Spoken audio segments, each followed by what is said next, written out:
আয়করের জায়গাগুলিতে আসলে কোথায় কোথায় মানুষের পরিবর্তন আসলো? আচ্ছা, প্রথমে আমরা যদি ব্যক্তি আয়করের হারগুলোতে আমরা যদি যাই বা সুবিধাগুলোতে যাই, তাহলে আমরা এখানে দেখতে পাই যে এবছর সবারই একটা আগ্রহ ছিল যে আমাদের যে ট্যাক্স ফ্রি যে সিলিংটা এটা বাড়বে, মানে 3.5 লাখ টাকাটা বাড়বে। বিশেষ করে আমাদের যে ইনফ্লেশনারি অ্যাডজাস্টমেন্টসগুলো আছে, এটা হয়তো জাতীয় রাজস্ব বোর্ড বা ট্যাক্স পলিসি থেকে এখানে কোনো অ্যাডজাস্টমেন্ট পাওয়া যাবে, বাট দেখা গেছে না, এখানে 3.5 লাখ টাকাটা কিন্তু আর বাড়েনি। সো তার মানে আমাদের যে মিনিমাম যে ট্যাক্সেবল ইনকামের যে থ্রেশহোল্ড আছে, দ্যাট হ্যাজ রিমেইন আনচেঞ্জড আর কি, মানে এটা কোনো পরিবর্তন হয়নি।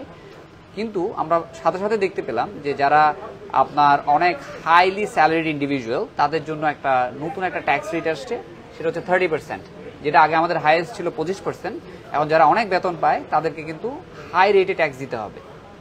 সেই বেতনের একটু যদি আপনি একটু ভেঙে বলেন যে আসলে কত বেতন হলে মানুষের ট্যাক্স রেটটা আসলে কত হতে পারে? যাদের বেতন আসলে 40,338 টাকা মান্থলি, মানে এক্সক্লুডিং বোনাস, তাদের কিন্তু ট্যাক্স ফ্রি যে সিলিংটা আছে এটা ক্রস করে না, সো তাদের কিন্তু ট্যাক্স দিতে হবে না।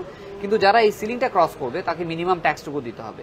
তো আমরা দেখেছি এভাবে আপনার যাদের বেতন 1,20,000 টাকা করে মান্থলি হয়, তারা কিন্তু এবার যে নতুন যে স্ল্যাবগুলো হয়েছে তার 8.98% তার ট্যাক্স কমে যাবে, এবং সেটা সবচেয়ে বেশি পাবে যাদের মান্থলি বেতন 1.5 লাখ থেকে 1,80,000, তাদের কিন্তু ট্যাক্স প্রায় 12% থেকে 12.5% কিন্তু ট্যাক্স কমে যাবে।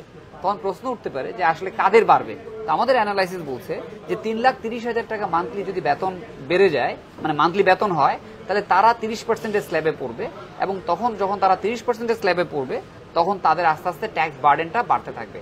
সো তার মানে আপনাকে হিসেব করতে হবে যে বাংলাদেশে কয়জন স্যালারিড ইন্ডিভিজুয়াল আছেন যারা 3.5 লাখ টাকার কাছাকাছি কি স্যালারি মান্থলি আর্ন করেন আর কি। সো তারাই এফেক্টেড হবেন এই নতুন কর হারের মাধ্যমে। কিন্তু এটাতে আসলে মানে করের যে ন্যায্যতার বিষয়টা আমরা বলি, সেটা কতটুকু হলো? যারা অনেক বেশি স্যালারি 3.5 লাখ টাকা বেতনে কিন্তু খুব অল্প মানুষ বেতন পান, কিন্তু এর চাইতে কম যারা বেতন পান তাদের উপর আসলে ভারটা কিন্তু কম পড়ছে।